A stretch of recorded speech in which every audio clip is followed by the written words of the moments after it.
Good morning sir. आज की class में हम आपको डिस्कस करने वाले हैं एक्सचेंज ऑफ गैसेस के बारे में। इसके पहले क्लास में हमने आपको पूरी एनाटॉमिकल पार्ट डिस्कस किया था कि कैसे लैरिंग्स, फिर आपको ट्रैकिया, फिर वो ब्रोंकियल ट्री और फिर हम एल्वियोलाई तक आ गए थे। आज हम आपको बात करेंगे, इसके पिछले क्लास में हमने आपको डिस्कस कर दिया था टाइडल वॉल्यूम्स के बारे में, जो वॉल्यूम और कैपेसिटीज होती है लंग्स की, उसको हम डिस्कस कर चुके थे। अब आज की क्लास में डिस्कस करेंगे कि एल्वियोलाई और जो मेम्ब्रेन है ब्लड वेसल्स का, जो ब्लड कैपिलरी है, तो ब्लड कैपिलरीज और एल्वियोलाई। सपोज करिए कि ये एल्वियोलाई है, समझिए यहाँ पे एल्वियोलाई आ गया, मतलब इसमें ऑक्सीजन है उधर से आया हुआ, और यहाँ पे यह लेयर है हमारा ब्लड का। तो कैसे एल्वियोलाई से CO2 आरबीसी ब्लड कैपिलरीज में जाएगा और कैसे ब्लड कैपिलरी से जो CO2 है, उल्टा बोल दिया क्या, हाँ, जो कचरा फैला करके ब्लड में डीऑक्सीजनेटेड ब्लड था, मतलब ब्लड के अंदर में CO2 है, तो कैसे CO2 आरबीसी कैपिलरी से एल्वियोलाई में जाएगा और कैसे एल्वियोलाई से ऑक्सीजन ब्लड में आएगा। इसी को हम एक्सचेंज बोलते हैं। ठीक है जी, आदान प्रदान। तुम मुझे ऑक्सीजन दो, मैं तुमको CO2 अपना कचरा फैला के दे दूंगा। इसी को बोलते हैं एक्सचेंज ऑफ गैसेस। हम एक्सचेंज ऑफ गैसेस करें इसके पहले आप दोनों का मेम्ब्रेन के बीच में क्या लेयर है, एक्सचेंज का लेयर क्या है, डिफ्यूजन मेम्ब्रेन क्या कहलाता है, हम इसके बारे में आपको एक फिगर के माध्यम से समझाते हैं। पहले देखिए यहाँ पर एक ब्रॉड फिगर समझिए आप। हम क्या समझाना चाह रहे हैं कि यह है आपका एल्वियोलाई, ठीक है, ये लिखा है थिक एल्वियोलर मेम्ब्रेन है यहाँ पे, और यहाँ से आपको ये एयर है, एयर का ऑक्सीजन आएगा और ऑक्सीजन जाकर के यहाँ से ऑक्सीजन आया और ऑक्सीजन होकर के यहाँ पर पास कर गया, ये ब्लड होकर के फिर चला जाएगा। ठीक है, दूसरा जो CO2 आया फिर बाहर चला जाएगा। ठीक है, तो अब ये हमारा जो है, इसको बोलते हैं ब्लड इंडोथेलियम। क्या बोलते हैं इसको? ब्लड इंडोथेलियम। आप जरा समझते हैं कि ब्लड इंडोथेलियम जो है वो क्या है, कहां पर है, क्या काम है इसका। तो आपको हम बता दें, एक छोटा सा समझना इसको। यहाँ पर लिखा हुआ है टू पल्मोनरी वेन और यहाँ लिखा हुआ है फ्रॉम पल्मोनरी आर्टरी। ये क्या चीज है, इसको समझना पड़ेगा आपको। ठीक है बंधुओं, तो इसको मैं जरा सा मिटा देता हूँ, ठीक है ना, ये लिखा देता हूँ इधर भी। क्या लिखा होता है इसका? थिक एल्वियोलर, क्या लिखा था जी? मेम्ब्रेन भी कहते हैं। तो हमने आपको इधर लिख दिया क्योंकि उधर समझाना है मुझे आपको कि ये दोनों चीज क्या बला है। देखो भाई, यहाँ सब लोग देखो, यहाँ पे ये है आपका कचरा फैलाने वाला टिश्यू, ये बॉडी टिश्यू है। ठीक हो गया, बॉडी टिश्यू ने यहाँ ब्लड है, तो यहाँ पर CO2 डाल दिया कचरा फैला करके, इसको बोलते हैं डीऑक्सीनेटेड ब्लड। क्या बोलेंगे? इम्प्योर ब्लड शॉर्ट में बोलते हैं। हो गया इम्प्योर ब्लड। अब यहाँ पर हार्ट महानुभाव बैठा हुआ है, तो इस हार्ट के 4 चैम्बर है यहाँ पे। यहाँ से वेना कावा के थ्रू आपको यहाँ पर ब्लड चला गया राइट एट्रिया में, फिर राइट वेंट्रिकल में, और राइट वेंट्रिकल से फिर कहाँ गया? लंग्स में गया। तो लंग्स का क्या मतलब? ये लंग्स का मतलब है एल्वियोलाई। लंग्स का मतलब एल्वियोलाई। तो ये एल्वियोलाई भी गया। सुनो जरा यहाँ पर बात को, एल्वियोलाई में ऐसे गया, तो गया किसके थ्रू? ये है इंपॉर्टेंट, इसको बोलते हैं पल्मोनरी, बोलो जरा सा, पल्मोनरी आर्टरी।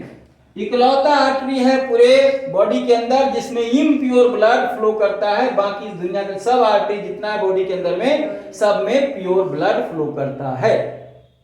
तो इम्प्योर ब्लड यहां से गया लंग्स के थ्रू, मतलब एल्वियोलाई के थ्रू। हम इसको एल्वियोलाई का शेप दे दें ऐसे करके, तो ये एल्वियोलाई के थ्रू चला गया।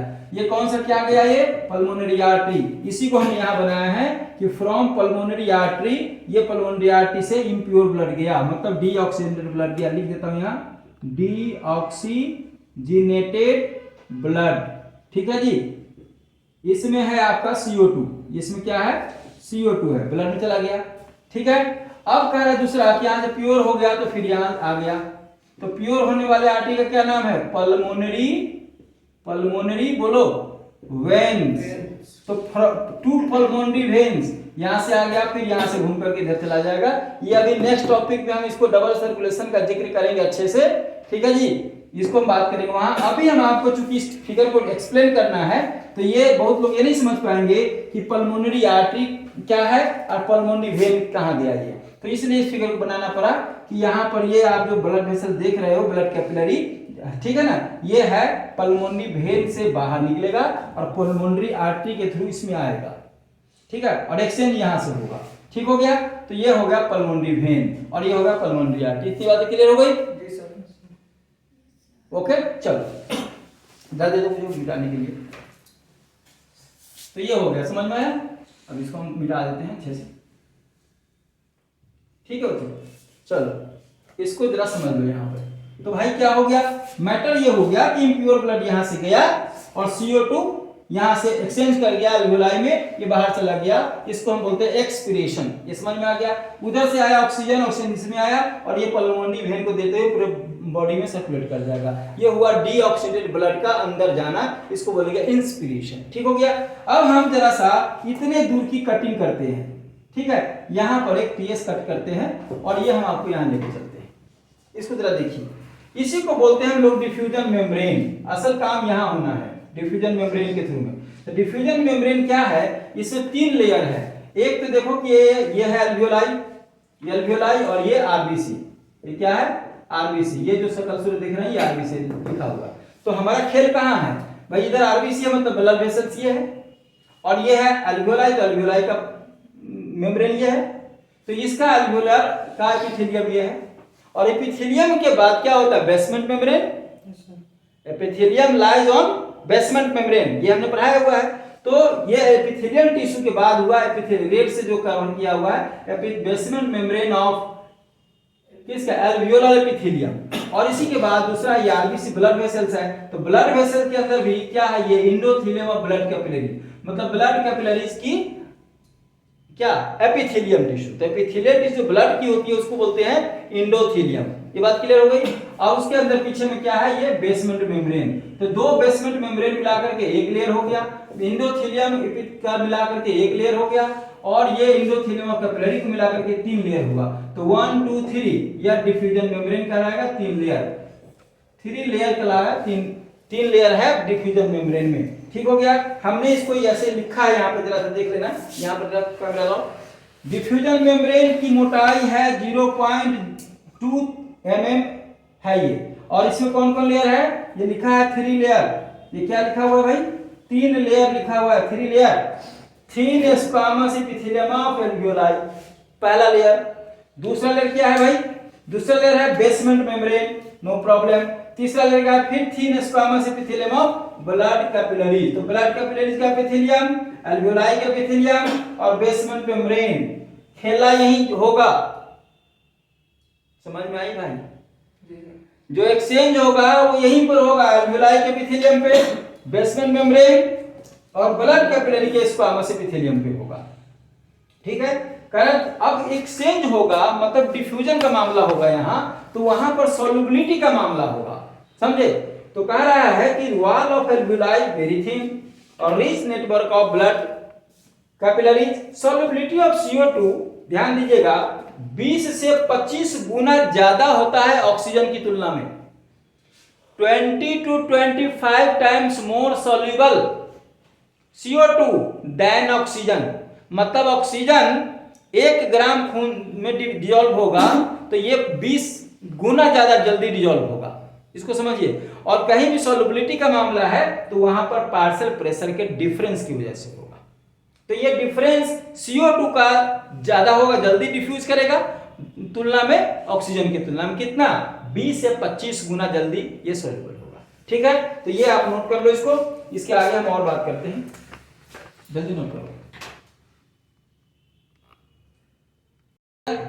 तो अब हम एक्सचेंज ऑफ गैसेस में आपको रियल बात बताते हैं कि देखो, अगर आपसे हम क्वेश्चन पूछें कि एयर तो गया लंग्स तक मतलब एल्वियोलाई तक, अब एयर के अंदर में मिक्सचर ऑफ गैस है।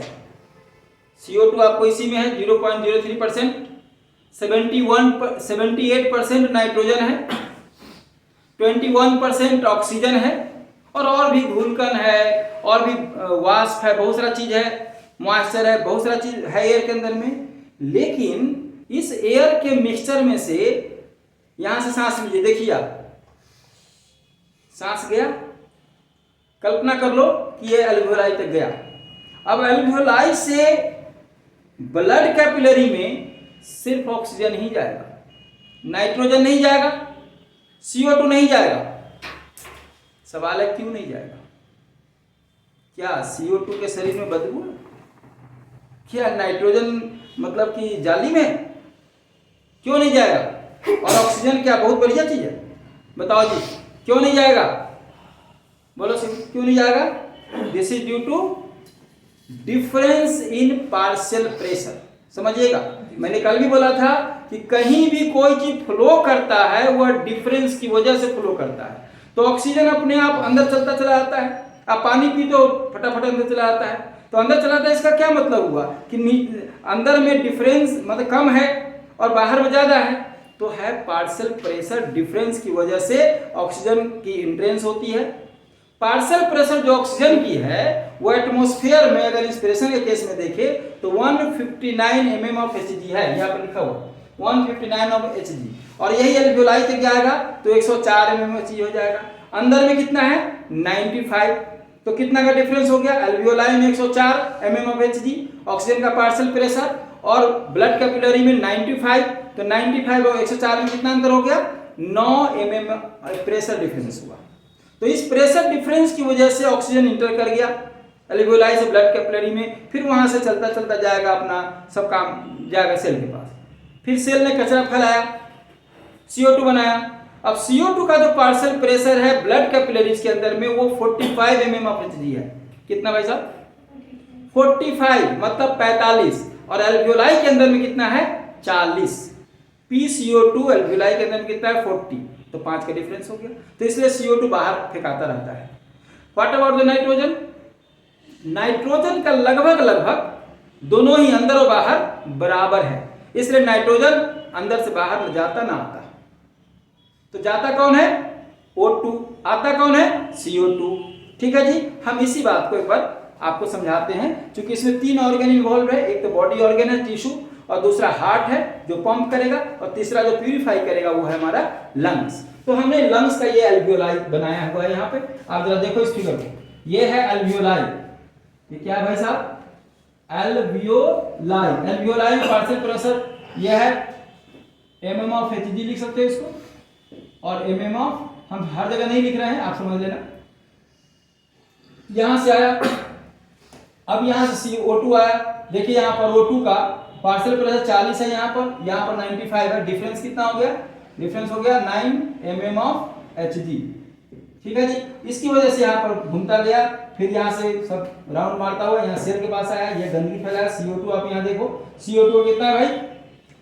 CO2 का पार्शियल प्रेशर 45 है, यहाँ पर आते हैं तो 45 है, यहाँ पर कितना है? 40 है। तो यहाँ डिफरेंस कितना हो गया? 5 का डिफरेंस हो गया PCO2 का। डिफरेंस इन PCO2 ये 5 mm ऑफ Hg है ना, तो इसकी वजह से ये CO2 बाहर निकल गया। समझे? इसको थोड़ा हम ऐसे बना दे, CO2 बाहर निकला, ठीक है, और O2 अंदर से आ गया, अंदर आने दो O2 को, ऑक्सीजन अंदर आने। ठीक है, तो ये हुआ आपका एक्सचेंज ऑफ गैसेस। अब आपको हम थोड़ा सा डिफ्यूजन की कैपेसिटी बताते हैं। यहाँ देखो, डिफ्यूजन कैपेसिटी जो है अभी बताया था हमने कि CO2 का डिफ्यूजन कैपेसिटी ऑक्सीजन की तुलना में 20 से 25 टाइम्स ज्यादा है। तो यहाँ लिख दिया हमने 20 CO2 20 times more than O2, और ऑक्सीजन का नाइट्रोजन की तुलना में 2 टाइम्स गुना है, डबल है। तो नॉर्मल ब्रीदिंग में अगर बात करें, अब हम देखते हैं कि कैसे कितना ऑक्सीजन हीमोग्लोबिन लेके जाता है। तो एक हमारे पास डेटा है कि 100 ml ब्लड में कितने ग्राम हीमोग्लोबिन होता है नॉर्मल, किसी में 12 ग्राम, किसी में 15 ग्राम। हम ऑन एवरेज माने कि पूछे कि आपके हीमोग्लोबिन कितना लेवल है, आपका हीमोग्लोबिन कितना है, तो कहोगे कि 12 ग्राम है, 15 ग्राम है, 10 ग्राम है, कहते हैं। हम ऑन एवरेज मानते हैं कि एक हेल्दी पर्सन में 15 ग्राम होता है। ठीक है जी, तो 100 ml ब्लड, कितना ब्लड जी? 100 ml ब्लड में 15 ग्राम हीमोग्लोबिन है, और 1 ग्राम हीमोग्लोबिन के साथ जो ऑक्सीजन बाइंड करता है वो संख्या कितना है? 1.34 1.34 ml ऑफ ऑक्सीजन मतलब 1 ग्राम हीमोग्लोबिन से 1.34 ml ऑक्सीजन बाइंड करेगा। एक बार फिर बोलो, 1 ग्राम हीमोग्लोबिन से कितना ऑक्सीजन बाइंड करेगा? 1.34 ml ऑफ ऑक्सीजन। तो 1 ग्राम से इतना, हमने कहा कितने ग्राम होता है 100 ml में? 15 ग्राम। तो 15 ग्राम में होगा तो ऑक्सीजन कितना हो गया? 20 ml ऑफ ऑक्सीजन हो गया। इसका मतलब कि 100 ml में हुआ, इसका मतलब 100 ml में हुआ ना। तो 100 ml ब्लड में 20 ml ऑक्सीजन का तय हो गया कि 100 ml ब्लड है तो ऑक्सीजन कितनी मात्रा में है? 20 ml ऑक्सीजन। ठीक हो गया। अब out of 20 ml of oxygen cell तक कितना पहुंचता है ये समझिए। Only 5 ml goes to tissue, मतलब मात्र 25%। जो आदमी लेथार्जिक है, सोया हुआ है, नॉर्मल ब्रीदिंग है, कोई एक्सरसाइज नहीं है, और 15 ml जो है वो अनयूज है, 75%। लेकिन वही आदमी थोड़ा सा देह हाथ हिलाता है, बॉडी का सेल को एक्सरसाइज करता है, मूवमेंट लाता है, अनुलोम विलोम करता है, तो जाकर के 15 ml जो है वो चलाता है टिश्यू में, और मात्र 5 ml जो है वो अनयूज रहता है। ठीक हो गया। तो ये हो गया ऑक्सीजन के रिगार्डिंग डिफ्यूजिबिलिटी। अब ये कह रहा है कि CO2 के रिगार्डिंग, तो CO2 के रिगार्डिंग ऑक्सीजन के रिगार्डिंग हुआ भाई, ये ऑक्सीजन के रिगार्डिंग हो गए हम। ठीक है। अब ये CO2 के regarding, every 100 ml of deoxygenated blood deliver 4 ml of CO2 to alveoli. कितना देता है? 4 ml ऑफ CO2 एल्वियोलाई को देता है। ठीक है बच्चों, तो ये एक्सचेंज का पूरा टोटल मामला हमने आपको डिस्कस किया। अब हम आगे की क्लास में आपको डिस्कस करेंगे transport of gases and disorders. बस ये चैप्टर कंप्लीट हो जाएगा। जो बच्चे वीडियो देख रहे हैं उनसे 2 बातें एक बार फिर कहना चाहेंगे। लिख लिख करके पढ़ो।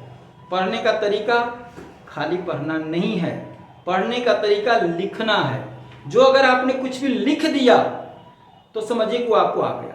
इसलिए मेरे मान्यता है, पढ़ने के कई तरीके हो सकते हैं, लेकिन मेरा मानना है कि हर चीज को लिखा जाए। इसलिए मैं बोर्ड भर भर के लिखता हूं। तो आप लोगों को मैं कहूंगा पेन कॉपी उठाइए और लिखिए और समझिए इसको, एक एक चीज को फिगर से समझिए, लिखिए, समझिए। और कहीं दिक्कत होता है तो हमारे को आप हमसे पूछ सकते हैं, कोई दिक्कत की बात नहीं है। आपका नीट हो जाए हमारे को इतनी ही खुशी होगी। अगर आपको ये वीडियो अच्छा लग रहा हो तो आप इसको लाइक भी कर सकते हो, सब्सक्राइब तो कर ही लिया होगा। अगर कुछ समाज सेवा करना चाहें, कुछ दूसरे दोस्त जो थोड़े नहीं पढ़ पा रहे हैं उनको भी ये वीडियो जरूर शेयर कर दो समाज कल्याण के लिए। ठीक है बच्चों, थैंक यू वेरी मच।